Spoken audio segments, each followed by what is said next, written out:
What's up, guys and ghouls, and welcome to another episode of Fright Mic. I'm Liz. I'm Sam. And today we're talking about sweet revenge. Once again. It's the end of the year. We're feeling revengeful. Yes. Vengeance. It shall be mine.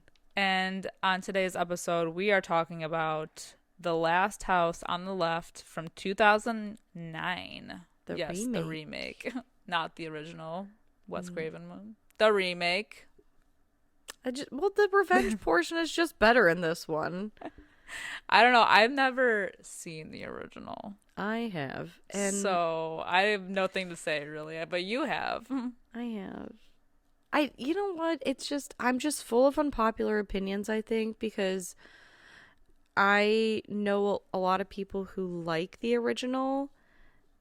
And I don't. No. I don't. I've seen it, I think, 2 or 3 times now. I can't remember. Because the first time I watched it, I was like, wow, I did not like that at all. But it's so liked. What do you not like about it? I think it's long. I think it's boring. I'm gonna get... You're gonna get canceled. I'm gonna get shit canned. I just, not every movie is for everybody. And it's not for me. It's not for me. But the remake is great because it's just, I like the story better. So the story is different. A little bit. Okay. A little bit. And like I said, the revenge portion is different and great.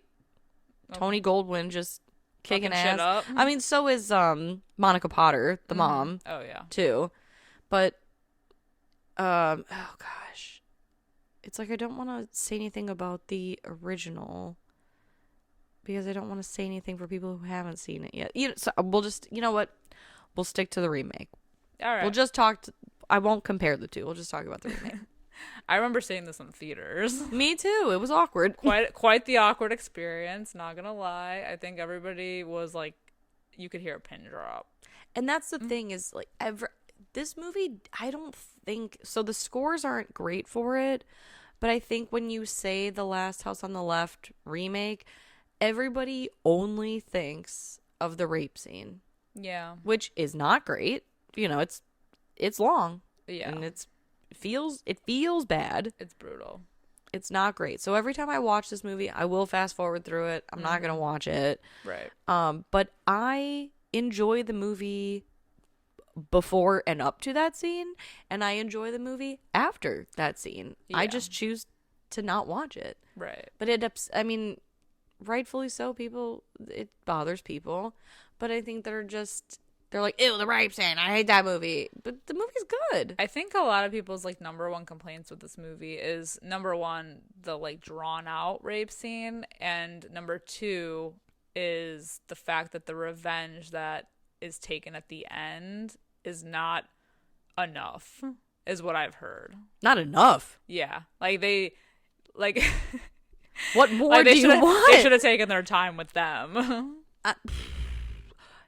It's just like it wasn't satisfying enough for people. I'm not saying I agree or not. I think it's great, but I'm just going to make the case that although it's not, they do deserve more torture, the circumstances are different. So their daughter needs medical attention ASAP. These people are in their guest home. There's a storm. There is no car. Yeah, like so nowhere they have to go, no one to contact. Right. They have to go by boat in a storm. They can't find the boat keys. All the while, these people are crazy criminals and they're fighting back. Right. So they have limited resources with what they have. There's technically 4 members of this like criminal gang, right? It's the 3 main criminals and then our main criminal's son. And there's only 2 of the 2 parents. Right. you know, and like there's no supplies, right? They're at their lake house. It's not like they're in their home with all of their you know what I mean? So they did the best that they could with what I thought the shit was good. I thought it was good and brutal, too. You know, brutal and enough. I feel like we'll get to that when we get to that part, because there's a few things I want to say about like their dynamic anyway. The gang dynamic? No, the mom and the couple dad. dynamic? Yeah. Okay. Yeah. How they like say a whole lot without saying anything. Yeah. That's how it should be. I know. You should just get it. Mm-hmm. I love the point where he's like, we're going to have to do some shit. And she's like, okay. All right. Yeah, that's what I'm saying. But I don't want to get like too far ahead. I mean, obviously that's like almost the end of the movie. Yeah, true.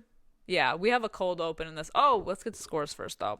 So The Last House on the Left from 2009 currently has a 6.5 out of 10 on IMDb. Has a 43% on Rotten Tomatoes. Brutal. I assume due to the reasons we've discussed. I don't think this is a bad remake at all. I don't either.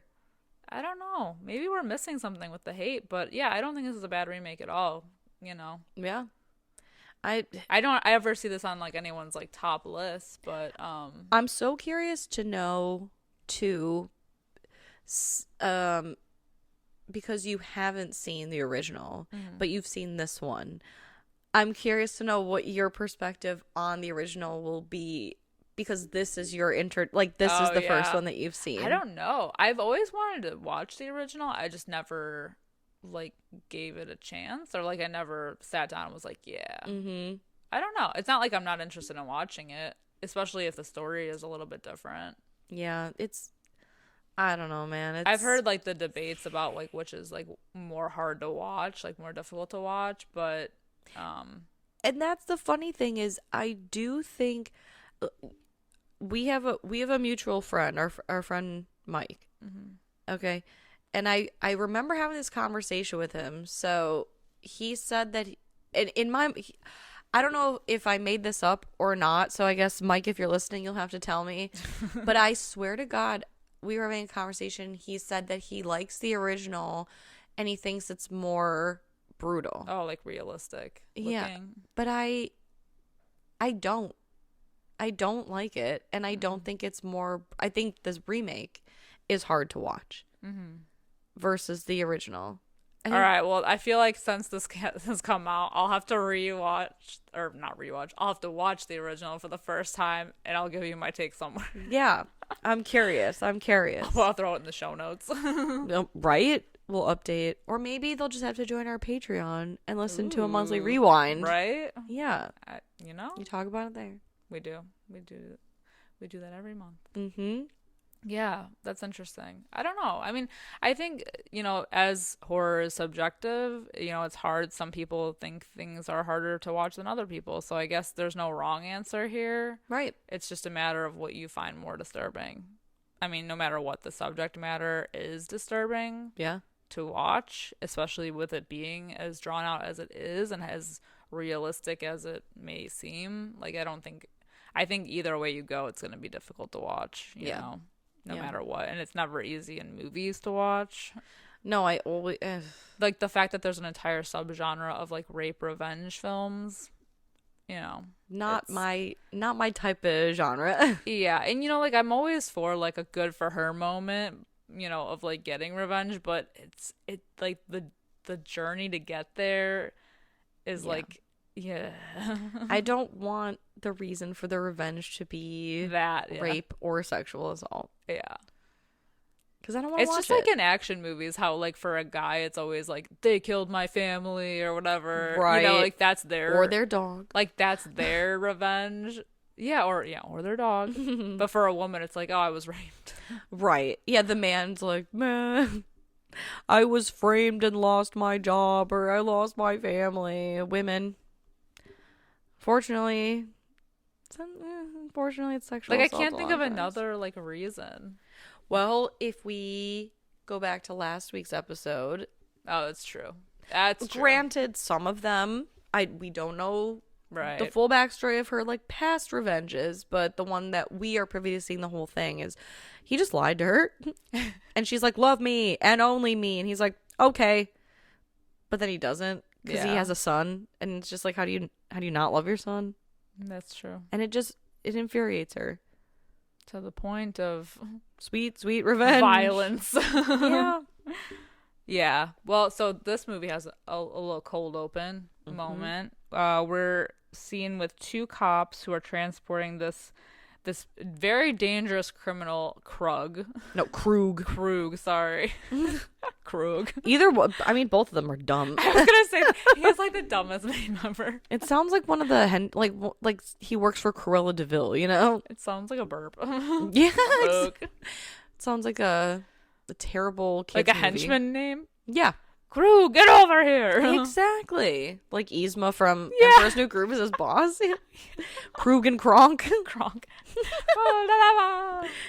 Oh, man. So, yeah, these two cops are transporting him to prison. Out of nowhere, a car slams into them, and a couple of people come out. It's Francis, played by Aaron Paul, Jesse, my boy, and a completely nut job woman named Sadie. Yeah, who I do recognize from a couple of the movies. She had like a small role in that movie that I'm pretty sure no one ever saw, My Best Friend's Girl, with Dane Cook and oh god, why can't Kate Hudson? And she was in a Comedy Central show called Another Period, which I did love. It was her and Natasha Leggero. Interesting. And they were from like the 1800s, but it was like a comedy. It's fantastic. But so I do recognize her from those two. But other than that, well, she's not very funny in this movie. No, she's an asshole. They're all assholes in this movie. Crazy. Aaron Paul's so funny. Usually, yeah, but they're criminals. I know. They're supposed to be bad. Yeah. They fucking kill these cops, and the one is like still kind of alive, and they're both technically alive because the one he shoots in the head when he starts moving. The other one, he like strangles with the seatbelt while showing him a picture of his daughters, being like, this is the last thing you're ever gonna see like alive. So like we're just like getting like the intro is like the brutality of these people. Yeah. And how fucking sick they are. Yeah. It's even like weird too because then Sadie jumps in the backseat of the cop car while Krug's still in there, and she's like, tell me I did good. Did I do good? It's like, get off me, woman. Yeah, it's weird. Yeah. These people are nuts. Yeah, they're fucking crazy. Yeah, that's our cold open. And then we're introduced to the Collingwoods. So Mary, played by Sarah Paxton, previously on this podcast in Aquamarine. No, I'm just kidding. In The Innkeepers. I love Sarah Paxton. I love her too. She's great. But she plays Mary. Mary's a swimmer. Her mom is timing her. Her mom, Emma, and then her dad, John, who's a doctor. Surgeon? Yeah. Doctor. Yeah. Surgeon. Sure. He is a medical guy with medical knowledge. Which is important. It's important. And they're going put a pin in that on family vacation to their lake house in the middle of nowhere. And on the property, there's the main house and then the guest house. And Mary, you know these people are rich when their second house has a second house. Exactly. Boom. And the second house has like 2 stories. Yeah. That's like a full house. Yeah. Full house. Except it's our guest house. Yeah. And Mary's like, hey, do you think I could stay in the guest house? For some privacy. And so she does. And we kind of learn through context clues that Mary had an older brother who died, and it really isn't super, super important to the story other than the fact that she wears that necklace. Yeah, she wears a necklace, and it's like her mom definitely is like overprotective. Did they even say how the brother died? I don't think so. I don't think they do, but she's very overprotective of her. Because immediately upon getting there, she wants to go and take the car to meet up with her friend Paige in town, who she doesn't get to see that often. And the mom is very like against the idea. And it's not until like the dad is like, here, take the keys, like go. Yeah. Because she's like, we just got here. We were gonna have dinner. We were gonna do a thing. So Mary puts on the necklace that her brother gave her. It's like a gold medallion, and the mom kind of plays with it or whatever. And like you said, the dad's like, yeah, go have fun. So Mary takes their only car into town. The mom, again, just to show how protective she is, she's like, call me when you get there. As a teenager, she doesn't. And Paige is like, yeah, no. She's basically like a townie. You know, it's a small town. I hate to say townie, like, but Yeah. you know, there's not a whole lot going on. It's one of those she knows everybody kind of things. Yeah, like she works at the general store. And there's a kid around their age named Justin who's fumbling around in the store, and he's just buying like general snacks. And she's like, oh, I haven't seen you around here. And he's like, I need a pack of cigarettes. And she's like, do you got any ID? And so at first she's not going to sell him cigarettes, but the whole thing, he's like, well, if you give me cigarettes, I will give you some bomb ass weed. And she's like, yep, okay, deal. Immediately, yes. Mm-hmm. So they decide to go to the motel with Justin, and Paige is like, I'm just gonna run in real quick and get it. And she leaves Mary in the car. Well, some time passes and Mary gets annoyed, so she follows her in there and finds them just chilling out on the bed, smoking the weed. And Mary Rude. doesn't want to at first because she's an athlete, but then she does. Yeah. And they're having a good time talking about death. Justin's mom died a while ago. Mary says that she lost her brother a year ago. And so Justin and her are kind of having this like bonding moment. And Paige, I think, is horny for Justin. She's like, oh my God, you're so cute though. Like, let's slick your hair back and play dress up. And, you know, because he's like, oh, you know, that's my uncle's shirt. I don't want to wear that. And she's like, well, they're not here, you know. And they're slicking his hair back. And he is like, he's a cute kid. Mm-hmm. But unfortunately, he's got trauma in his eyes. Definitely those watery trauma eyes. But to everyone's surprise, Justin's mainly his dad, his uncle, and that wretched wench Sadie that he's dating, they all come back early. Yeah. And they're like, who the fuck are these the people? look of terror in this kid's face when he knows. He's like, oh shit. Sadie pulls her titties out immediately. Yeah, really? She loves to show those perky little boobies off. Right? Yeah. I feel like by the time this movie's over, I've seen them more than I've seen my own. Well, I was gonna say, like, you see those more than you see her with a shirt on, so, you know. So true. And, yeah, things get it's pretty tense straight away.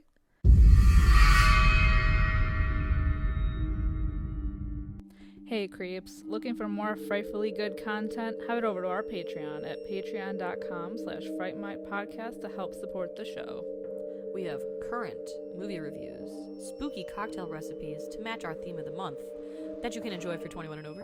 Or not, I'm not your parent. For legal reasons, I must say this. We play games, trivia, literal fright fights, and much, much more. If you head over to patreon.com/Fright Mic Podcast. Again, patreon.com/Fright Mic Podcast. You can find everything over there. And again, it is a great way to support the show. We greatly appreciate it. And we love you guys. Bye. Bye.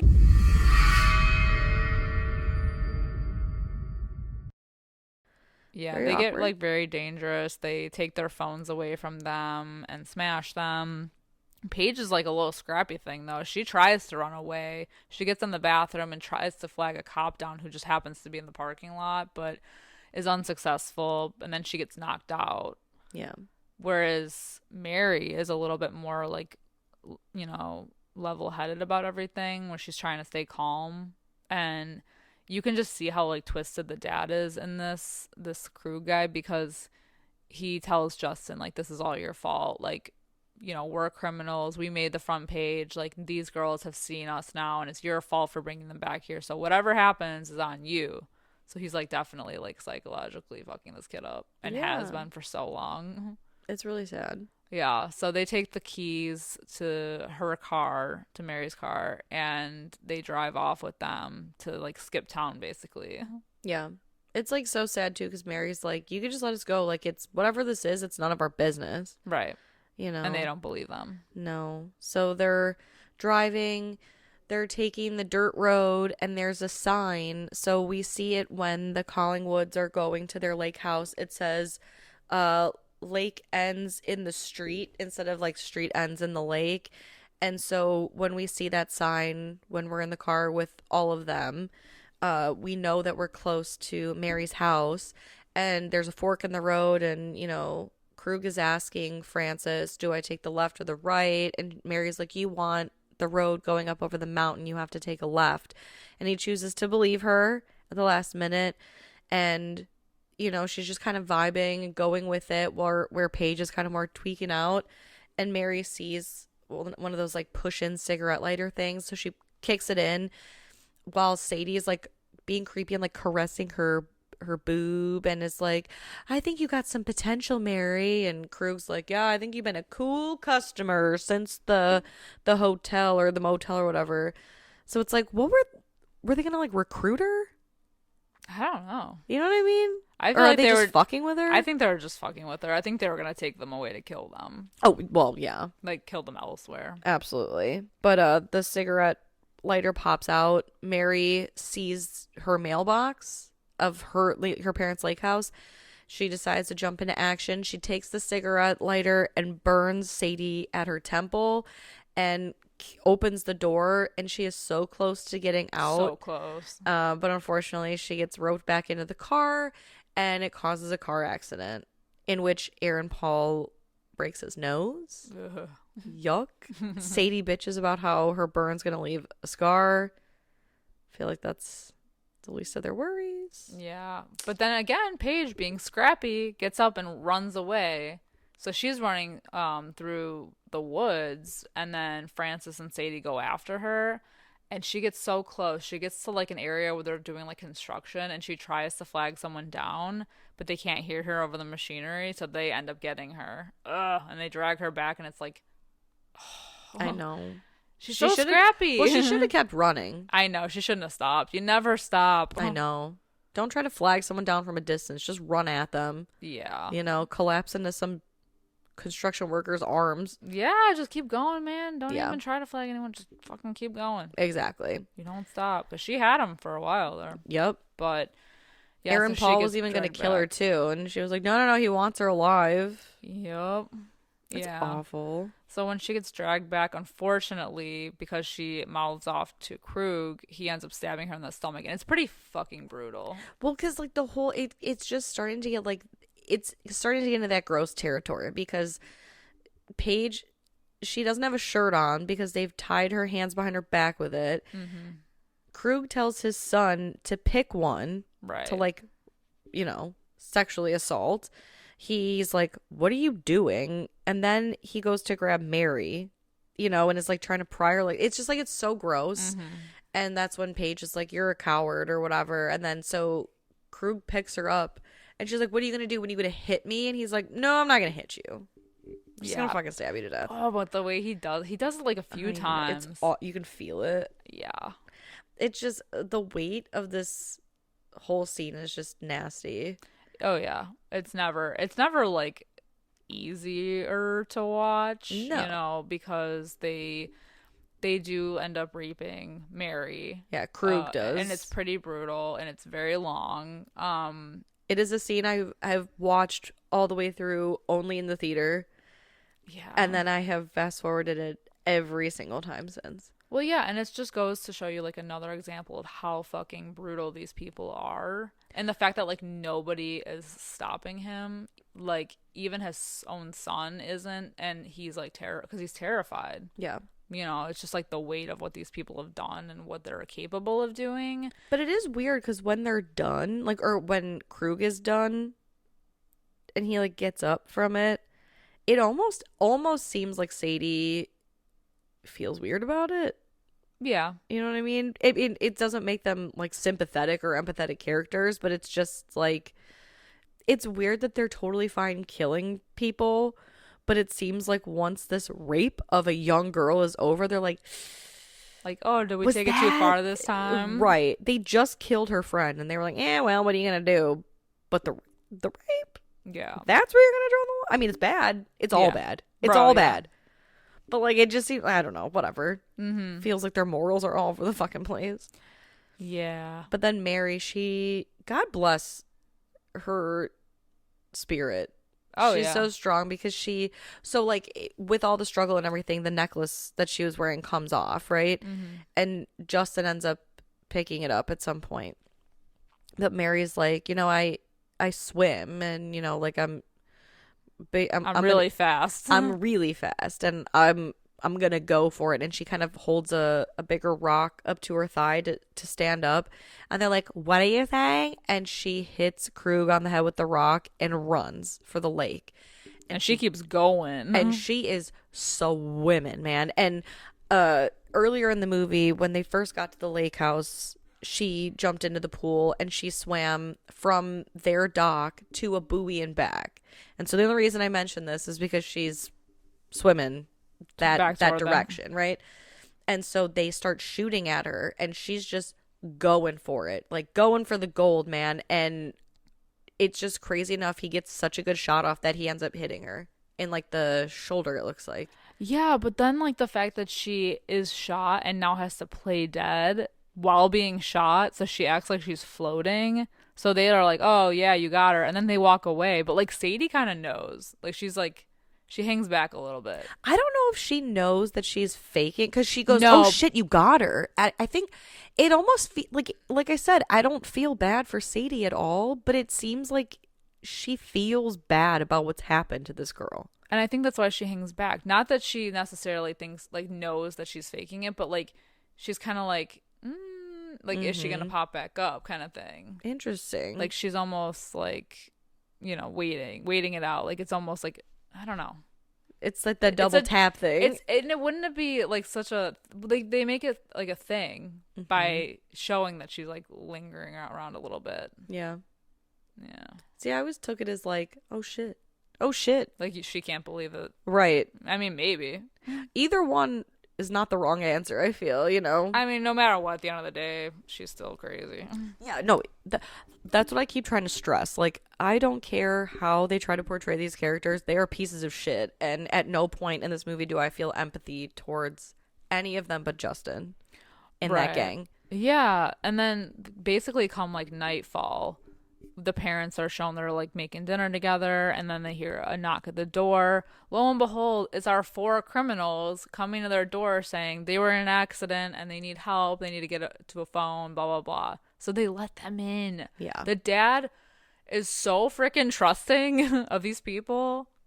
And he fixes Aaron Paul's nose. Yeah, which is pretty brutal. Yeah. Yeah, he resets it, sews it up, and then the power goes out. I just love that the power goes out while he like first sticks the needle through the skin. Yep. And he's like, where's the needle, Doc? Where's the needle? And he's just like, yeah, don't move. But John, the dad, he leaves the house to go restart the generator. And it is a very tense scene because they're in the dark.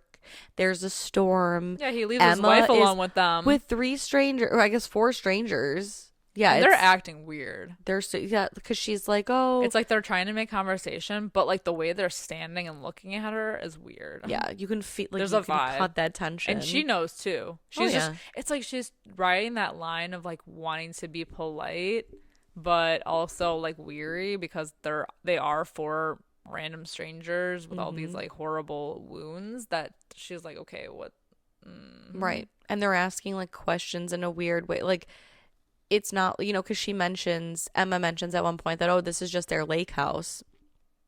And she goes, Sadie goes, how many houses do you have? But it's in that way, like, you're not making it like, oh, your lake house, where you guys from originally? It's right. Like in a judgmental way. Exactly. Yeah.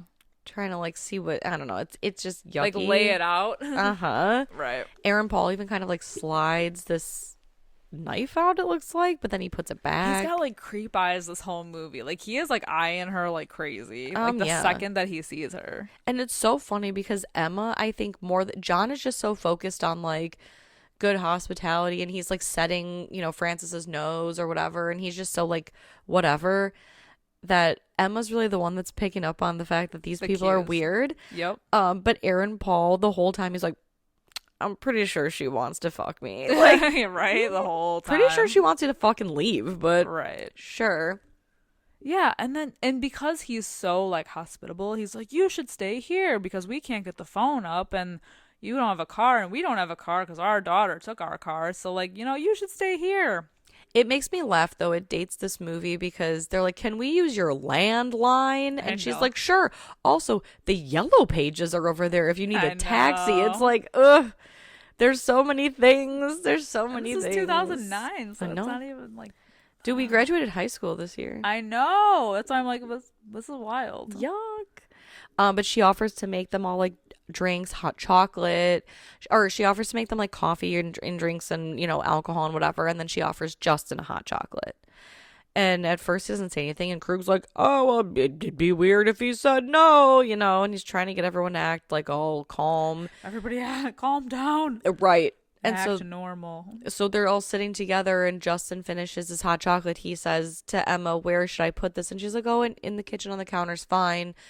And that's when he sees the picture of Mary on the fridge. And he realizes that he just watched his dad rape and then potentially in Kill Justin's her. mind, kill her. And Yeah, he freaks out. yeah. And of course Emma walks in at the time, just behind him, and she's like, "Oh yeah, that's the culprit of, that's our car thief, that's our Mary." And he gets so sick because he realizes what the fuck is going on. And he kind of hides in the bathroom and his dad is just mildly threatening him to shut the fuck up Right. from outside the bathroom. And so Justin, he takes Mary's necklace that he has and he wraps it around The cup. the cup. Ooh. Yuck. But then While they turn into the guest house. yes. All the while A silent message. we see we cut to like the buoy, right? Because it's showing like outside it's storming, the buoy is rocking in the water, and Mary reaches up, and so you're like, oh shit, She she's made alive, it. and she's still going for it. And while her parents are walking these criminals that just assaulted and tried to kill her to their guest home, she's like crawling up basically on their property from the water. And so they kind of set everybody up in the guest house thing. And they're like, yeah, if you need anything, just, whatever. It's such an unsettling scene too, because like obviously like these people are capable of like horrific things. So it's like you're waiting. You're like wondering what they're gonna do, like if they're gonna actually like let these people live now that they've seen them, or like what's gonna happen. Right. And they go back to their home, right? The main house. And Emma's like, this is weird. I don't like them. I think they're really weird. Like, do you not find this odd? There's something off about him. And, I don't want them coming in here at night. And John's like, But yet they leave the door unlocked, and Yes! she offers. She's like, yeah, just come over if you need anything. No, Never. Nope. But then they're about to go. Where are they about to go when they hear the knocking? They hear like a banging. And John's like, what is that? It sounds like it's coming from the back porch. And we see a rocking chair hitting like the side of the house. And so they go to investigate, and they realize that Mary has been she's laying on the porch, right? Mm-hmm. Obviously A whole mess. like a whole mess. Something terrible has happened to her, and she's been pushing what do they call it? The rocker part of the rocking chair. She's the one She's making just the noise. with the rocker. And they bring her in, and they're so upset, and her dad is like, get me supplies, and they see the bullet in her shoulder, and he cauterizes the wound to stop the bleeding. And it's just so sad because he tells Emma to go in the kitchen and get like alcohol and towels and whatever, and she sees the necklace. Right. And because she is that mom that like just she fucking knows. She knows. She knows something's up. And then we go back to her dad finding out that she was raped. Yeah, like, and it's so sad. I have to say too, like, as someone who has a kid, I have a daughter, so I feel like watching it this time hit a little bit different, because it's like the first time I watched this movie and like the times after that I didn't, so like I was watching from like not this perspective, so Yeah. like it hits a little bit different as somebody that has a kid who's like like the parents in the situation. It's like I felt like I could feel for them more. Mm-hmm. Like, even when they find her on the porch, it's like that, like, oh my God, like the most horrific thing possible. Right, especially because like the mom didn't want her to go out and was like, you're Right. 17, like something could happen. There's a storm coming in. And so it's that fear, you never think anything's going to happen to you or your child. Mm-hmm. And then when it does, it's just. Yeah, and it's weird, like, being able to have that perspective now. Mm-hmm. Like, even with a lot of movies that I've seen, like, a million times that I'm rewatching now, that I'm like, I have this, like, different perspective on things now from, like, what I have. I mean, no matter who it is, it's horrific, but, like, it's just because we're getting their point of view from it, it's what makes it kind of interesting. Yeah, exactly. Yeah, so they're like a hot mess. And this is where I wanted to talk about their dynamic a little bit. I mean, honestly, like throughout the rest of this movie, they have a really great dynamic between like the two of them and how they communicate without like saying it. It's like they're always on par with each other with what they need to do. And I think this scene specifically is so good when, she tells him, hey, it's them. Like, that kid left the necklace here. She was wearing that when she left. Like, they did this to her. And he immediately, like, the switch flips in him. He's like, we need to fucking do what we need to do. Like, we don't have a car. We're going to get out of here by boat. But, like, we need to be prepared for anything. And, like, they're both like, fuck yeah. Yeah. Let's go. Yeah. Oh, my God. I love it. Dream duo, man. And they stay that way the whole time. Simpatico, man. Because there's so many times where, like, they have to sneak around to, like, kill these people or hurt these people or whatever and make sure they're not, not waking anybody up, not getting caught. And they're like so good with each other. Mm-hmm. They move together. Yeah, they pass each other weapons. They just Yeah. And like they come in, so when it looks like when there's like a fight right between two characters and it looks like, oh shit, they're gonna get the drop on the other one comes out of nowhere and just fucking yeah, like they tag team the shit out of Aaron Paul. They fucking do. It's wild. It's so good. It's so fucking good. So here they're like, well, shit, we got to find the boat keys because it's, 6 miles by land and they don't have a car to the nearest anything. And so he's like, we got to find the boat keys. So, and then they got to weapon up, right? So John, he goes to the boathouse, it seems like, to look for the boat keys. And he comes across this wall of weapons essentially. So he first picks up I think it's like a ratchet or something, and then he finds a hammer and he's like, nope, that feels right. That'll do it. Feels about right. And then Emma is in the kitchen and she's looking for shit. She's grabbing some knives and all of a sudden creepy ass Aaron Paul comes out of fucking nowhere. Yeah, and he's like, oh man, that last lightning bolt really just woke me up. I can't sleep. And she she knows that he's been undressing her with his eyes the whole time. So she like heavily leans into that, right? Mm-hmm. And she's like, oh, me either. You know what I like to do when I can't sleep? I like to get drunk and fuck. I mean, basically, like, we should says it without saying it. Right. And like Mary is in the other room. And not only is she in the other room with like, and like he had to pop that the pressure because she said she couldn't breathe, yeah. so she's got that tube coming out of her fucking lungs. Ugh. And she's like a whole mess. But her photo's on the fridge, so Aaron Paul's like, oh, let me grab a beer, and she's like, no, let me get you it's you such like a wine? suspenseful moment. Yeah, oh my god, because then because you can see her from the kitchen, so she's trying to kind of distract him by like seducing him. Yes, it's so crazy. But then it's like she decides it's go time, right? And she's like, here, while you go into the living room, because there's a fire that we could bang it out by or whatever. I'm just gonna get some wine glasses. And he walks in there and he sees Mary and he's like, oh, what the fuck? But here comes mama. Here comes mama, and she hits him over the head with the wine bottle, which stuns him a bit, and then she stabs him, which is great. But then he's he goes and he attacks her. And there's like a whole scuffle. Mm-hmm. And then John comes out of nowhere. So they're all kind of fighting with each other. And it's, oh man. It ultimately ends with him getting like, they hold his head down in like a sink that's full of water. And they get him. And then John turns on the garbage disposal, really mangles his hand. It's so fucking brutal. He's like screaming in the water. And he comes up. and he's just like a hot mess, and John just fucking like hammers his head. It's so nasty. Ugh. The hammer to the head, it'll get me every time because it's like the back side, it's the claw side. They get him good. It makes you realize how meaty the head really is. You know what I it's mean? the thonk, you know. It's the thud. It's the thonk. If anyone's ever seen Creep, I know we covered it on our podcast for found footage, but it's like if you've seen Creep with Mark Duplass, the end with the axe and the thud on the God. He also re-breaks his nose too.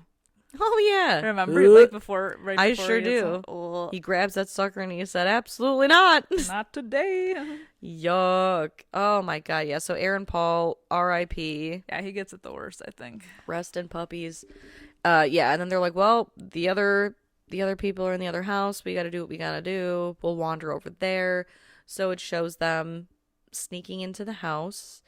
And before this, we see Justin, Krug kind of calls out to him and he's like, "Are you asleep in there?" Justin, we see, is clearly not asleep. He's got his eye on the prize, which is his dad's gun. And so when Emma and John walk in, they're creeping up the stairs. He's got a poker, like a fireplace poker kind of thing. And Justin is sitting there with the gun and it looks like he's kind of going to aim it at them. And it's like a fucking standoff. But then he turns the gun to show, like, "Here, take it." And it's this really tense scene of John walking across the room to Justin while Krug and Sadie are asleep in the bed right fucking there. They're like light sleepers too, because like the second that they hear like the gun, like, like the safety coming off of it is when they wake up. Yeah. And he goes to shoot Sadie, but only grazes her shoulder. So then there's a whole scuffle there. Mm-hmm. She's also topless, so the titties are out again. Mm-hmm. Yeah. Again, yeah. And she locks herself in the bathroom, but when they get in, they shoot her. Yeah. The mom shoots her like right in the head. Yeah. There's like a whole scuffle with her because she takes the shower rod, like the curtain rod, right? Mm-hmm. And tries to defend herself. Yeah, she tries to defend herself. Justin even comes in at one point and she like javelins his ass into the tub. Yeah, but the mom shoots her dead bang right in the fucking eye. Good for her. It's honestly a great shot. Yeah. It's a great shot. Good aim. Yeah. So now we're down to Krug. So he eats himself out the window. He sure does. And he goes to their main home where he is hiding and he leaves a photo because Mary, like, it's a tense scene where you're like, "Oh my God, Mary's in the house. He's gonna see Mary." But when he sees the table, he sees the blood and the towels and, all that stuff. But she's gone because they have smartly hidden her in the boat, which is in the boathouse. I love how flabbergasted he is. He's like, "Who are you people?" Yeah, which is so funny because he's like some hardened criminal. I know. But he's like, "Who the fuck are you?" Yeah, like I'm living with psychos. Yeah, like he's he's offended. Right. But then when John re-enters the home to look for the boat keys and like essentially like hunt Krug down, because they're still searching for these boat keys, and at this point too, they're working with Justin, right? So Emma even sends him on a mission. She's like, "Did you find the keys yet? Then get the fuck back in there. Like, what are you doing?" Yeah, it's like a whole cat and mouse thing between John and Krug then. Yeah. And it's like, it's so sick. It's that trope that, like, I don't know, like, one person's on one level, the other one's on the other. They're sneaking around. Yeah, and Krug is throwing things to make it seem like he's over there when really he's not. And he makes it seem like he's figured out that Mary and Emma are in the boathouse, so he's shouting, but he appears out of nowhere. They're fighting. They end up, John, is pushed from the second floor down to the first floor, and then Krug is walking with the fireplace poker, and he's like, "Do you want to know?" He's like, "Do you want to hear about how tight Mary was?" And he's like, "No, I want to hear you beg for your life." Hey. But it's like, I hate that. Like, "Do you want to hear about?" Yeah. Shut up. You're so fucking gross. If he didn't waste time, he would have killed John. Yeah. Which I'm glad he didn't, but Right. It's always with these fucking bad guy monologues. Dude. Mm-hmm. I know. Yeah. That's what gets them at the end. Yeah, timing. Yeah. So he like beats, like John and him fight again, but then Krug gets the jump on John and he's about to deliver like a death blow kind of thing, but Justin cocks that gun. Fuck yeah.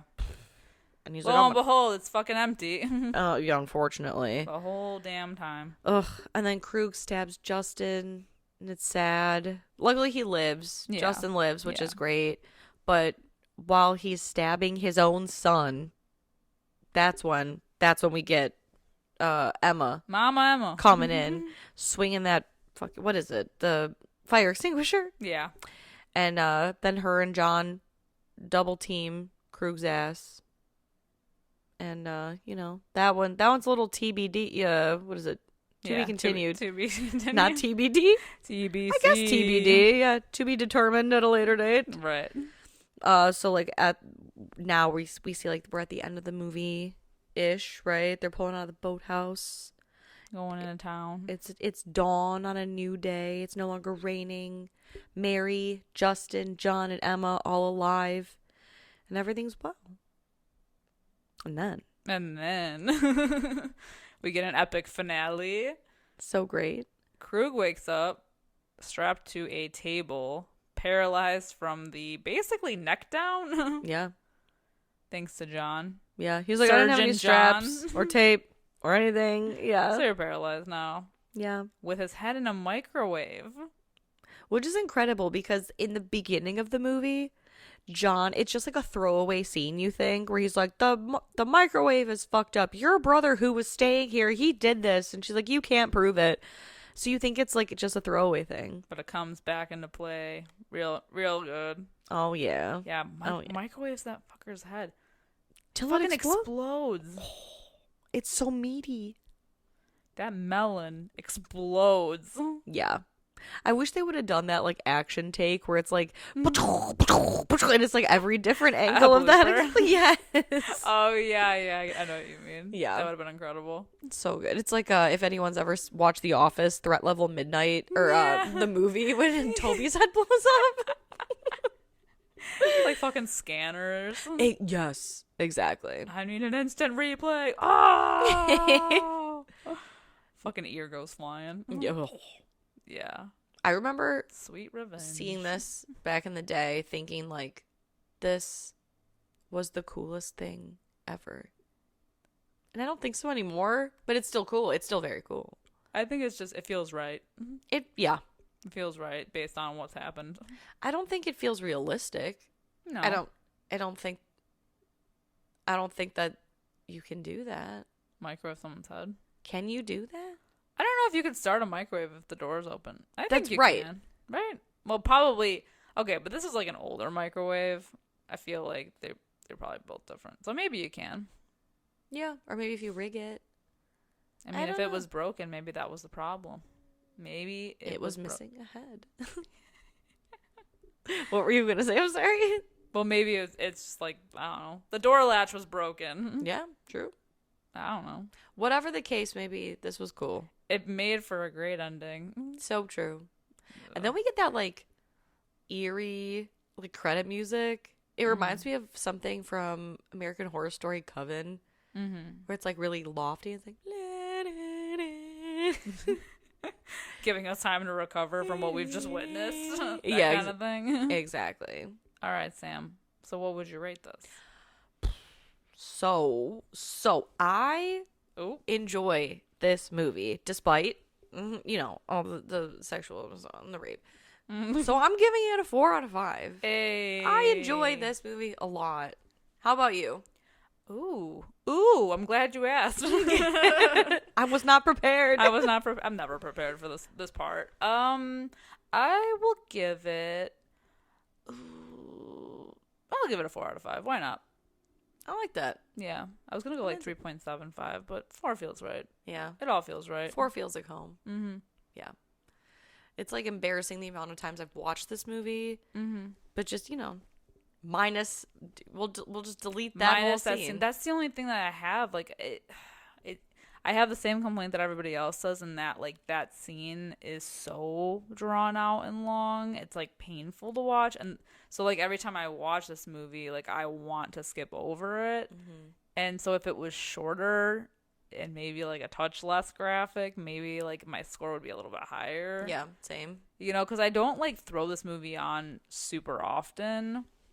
You know, like because it's heavy, especially at the beginning. But I really enjoy the latter half of it because it's just like so fucking badass. Agreed. So like I think the beginning is what makes it not as rewatchable for me. And it's not gonna stop me from not rewatching it, but it's just like I don't throw it on all the time for that reason. Right. Like, this is a movie I've seen probably a good 10, 15 times, but by no means is it's weird that this is not a casual watch for me, but like Audition is. Yeah. So where do I draw the line? You know, and I feel like now that I'm like talking about it, like I don't think I even gave Audition this high of a score, but I feel like Audition is a better movie than this. So it's like kind of crazy. Yeah. Man, maybe I changed my mind. Let's go back in time. I'm going back in time and giving Audition at least a 4 out of 5. There we go. Yeah. Yeah. But this one for sure, yeah, like around a 3.75. Yeah. Yeah. That's where I'm gonna land. I think they're both good. I think they're both very different. They're a bit different. But you know, it's still revenge, and we're here for it all month long. So we hope that you stick with us. You can find us over on Facebook, Instagram, Twitter. We're over on Reddit and Discord. So hit us up in Discord if you have thoughts on like the episode afterwards, or if you just want to chit chat, share memes, share good laughs. We're over there. Chat with us over there after the show. And as always, if you don't mind giving us a little 5-star rating and review wherever you're listening, we would really appreciate that. Help get our name out there and share us with, tag people who you think might be interested in the show. We'd really appreciate that. Give them a free little Christmas gift. Yep, right? The gift that keeps on giving. Revenge. Yes. Until next time, I'm Liz. I'm Sam. Rest in peace.